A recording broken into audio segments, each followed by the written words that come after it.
Katie from 196 Before 30, and I'm here with my friend that I met at the Impact Hub in Antigua, and I'm going to interview him and see how he became a digital nomad. So first things first, what's your name and what do you do? My name is Dhruva, Okay. and I'm in digital marketing. So what aspect SEO. of digital marketing? Okay, there you go. I'm an SEO. All right, what was the first ever trip you took? Like, when did you first start traveling? Oh, I started traveling. I was born in Miami Beach, and then we moved to India right away. Oh wow, So- how old were you? I'm 6 months old. Oh, okay, right away. Yeah, right away. And then, so like post-college, I wanted to travel. And so I worked, saved up, and then went to Europe. Okay. So where in Europe did you go? I went through, so it was saved up to do a backpacking trip. It was like the kind of the traditional story Mm-hmm. where I was living off of like baguettes and Nutella, baguettes and peanut butter, I love it. baguettes, tomatoes, avocados. I'm a vegetarian, so Yeah. it was very lean. But England, France, Italy, Greece. Yeah, that trip. It was England, France, Italy, Greece, and then back. So what you're saying is that the first like trip you took on your own, it was very like low budget, like Super low budget. run of the mill. Yeah. Low budget. Okay. It was low budget, and it was also like, at that time, you just go for it. And we slept on trains, slept in train stations, slept out in the middle of like the fields. Yeah, pretty much you do what you gotta do, right? Yeah, you do what you got to do. So how much did you save up for that trip? Total, it was probably like $1,500. Oh wow, and how long were you in Europe for? About a month. That is awesome. Budget traveler right here, guys. Budget traveler. Mhm. All right, so what made you decide that you wanted to start working and traveling? Because there's a big difference between just like going on trips and then working while you're traveling. Right. So it was when I read The 4 Hour Work Week by Tim Ferriss. I always knew. Well, I've always been super independent, and Mhm. so I knew I wanted to work for myself. I've always wanted to work for myself, and I've always worked for myself pretty much. And so when I read that book, that totally expanded my world in terms of what's possible with the internet. And then that's when I first started to research about how I can work online. And fast forward now, I've been working for myself for years, and now I live in Guatemala. So what was the time gap between when you first read the 4-Hour Work Week to now? I read it in 2006 or 2007.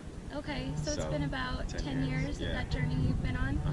So where did you first move to when you started working online? What was the first place you lived? The first place I lived working online. Well, let's see. Like as a digital nomad. Correct. Interesting question. This is an interesting question because before my digital marketing work, I had two companies, or I had two brands. Okay. And so, I was based out of LA, Mhm. but I wasn't tied to LA.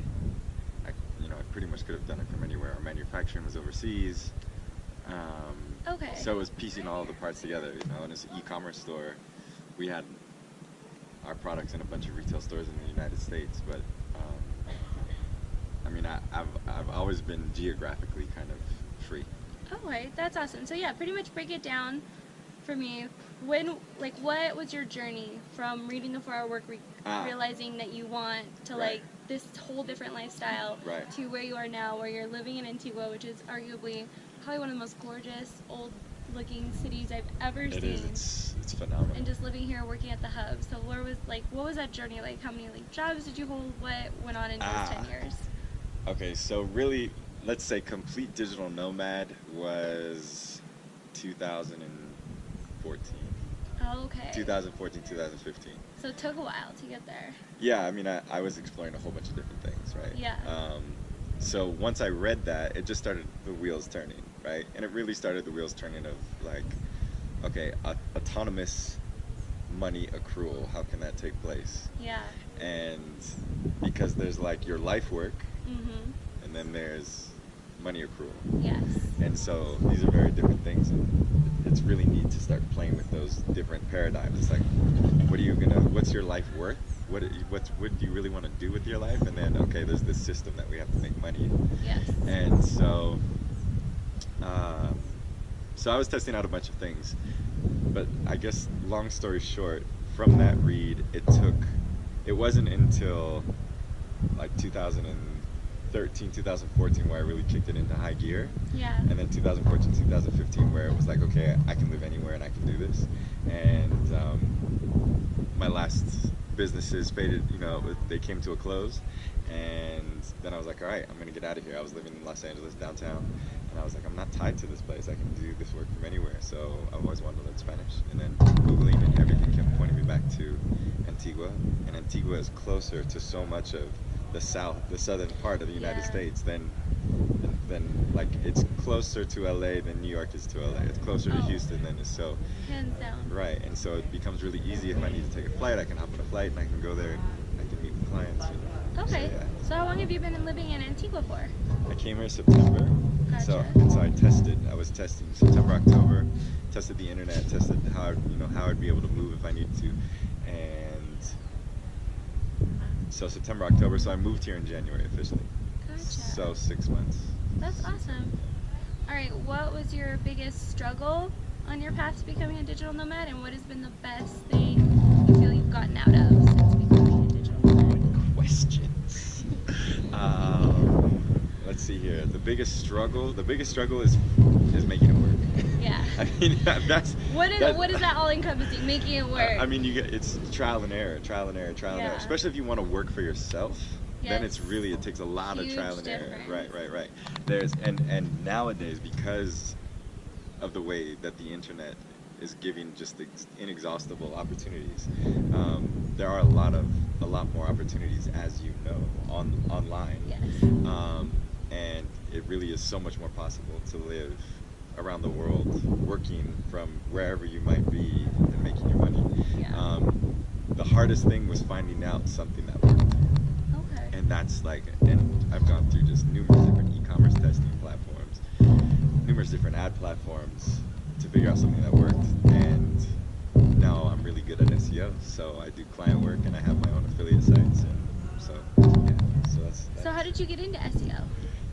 The companies that I had before, Gotcha. I needed to learn for those, and so that was a bunch of trial and error until finally it was like, all right, I got to sit down and study this. Yeah. And so then I sat down and studied, and it's like a good year of studying before I really felt comfortable, and then you start to have major breakthroughs, and you really start to help other people make money, and then it's like, wow, this is a serious skill. It's a real asset. So pretty much a skill that you were learning for yourself eventually became the tool that allowed you to make money from others, because that same skill that you needed, so did other people. Exactly. Okay, that's awesome. SEO, guys, I recommend it. Okay, so now what was the best thing that you felt has come of your life since becoming a digital nomad? What's the best part of being a digital nomad to you? The best part of being a digital nomad. Wow, I don't know if I want to stamp that, but for you, in your I'll subjective. Right. I'll say that. Well, one of the absolute major highlights of being a digital nomad is you get to live wherever you want. Yeah. And right now, I live in Guatemala. I spend quetzales. I make American dollars, and that's an incredible conversion. Yeah. And for those of you that don't know, the quetzales is 7-to-1 to the US dollar. So $1 is 7 quetzales, and you can get breakfast for 20 quetzales. Yeah, and rent is $150 to $250, and you have a nice place to live. And yeah, it's wonderful. Another thing it's just fascinating being a digital nomad and just getting into this world. You start to interact with so many other people that are in the space, and then you start to live your life in so many different currencies, and you start to live it, and because of that you start to live it in so many different cultures. And I mean, the world just becomes, it continues to just grow my appreciation for the entire world and every single culture. Yeah. and just how much the same we all are, Yeah, definitely. and how much we all need the same things, and it's a beautiful, beautiful, beautiful place to be in. The world kind of becomes smaller when you can live really wherever you want, I guess. Absolutely, and also that you're digital. Yeah. And so, like, from here to China, if we were to take a plane, it would take us a day. But now, with being a digital nomad doing business like that, you can send an email and it's there in a second. Yep. And so it's like now we're exchanging currencies. We start to understand each other's culture. We start to understand what this means to you, and so in that way, like psychologically, everything becomes like, oh, we're all actually wanting the same exact thing. So it's like that's powerful. Definitely. So you're living in Antigua now. Do you have plans? Like, how long do you want to stay in Antigua? What's your next trip? Where do you want to go next? Actually, I've traveled a lot. So I don't know how many countries I've been to. I've been pretty much through all of Europe, India. I've been through a lot of countries, over 30 countries, and I've lived in a handful. Yeah. And so I'm not so interested in traveling that much more. You want to settle down, make some roots. Yeah. Like, actually, I really am looking forward to going back to the United States. Starting to help in the United States. Oh, because of what's everything that's going on politically. I mean, it needs all of our help. And not just now. I mean, it's needed help. It's needed democracy. But Yeah. that's another conversation. But Okay. I look forward to going back to the United States. Do you think you'll head back to LA or maybe go somewhere like a red state? One of the dangerous, worrisome. I'm Just kidding, not dangerous. Just liberal jokes right now. I'm looking forward to going back. I don't know where I'll land. It'll be most likely it'll be in California or New York. Yeah. And I'm really not about the two-party system. I'm all about. Yes. I'm all about the multicolored, totally rainbow-colored system. Let's get Bernie Sanders in on his own separate third-party ticket. Man, and there's so many other folks that should have a voice but just don't. So imagine the next election we have Democratic Party, Republican Party, and Progressive Party. And the Green Party, the Progressive Party, the Libertarian Party. Like, Let's in get their a real actual contenders, Yeah. not like just like little nothing. Right. Get a real conversation going on. That would be awesome. All right, so to wrap it up, what would be your tips for anyone who wants this kind of lifestyle, wants to give themselves the freedom to travel wherever and also work? What would be your advice? Start now. Start now. Start now, Start guys. now. Start now. Start now. Start now. Start now. Like, I mean, time flies, and if this is an interest, just start now because it takes time. Yeah. It takes time, and like, I mean, just the more effort, the more times you put yourself out there, the more opportunity you're giving yourself to hit something that works. Otherwise, it's going to be 3 years, it's going to be 5 years, and you're going to be looking back, oh, damn, I should have started, and then you're going to start, and it's going to take you 3 years, so Yep. just start. All right, guys, so from Juba to your ears, start now. See you later.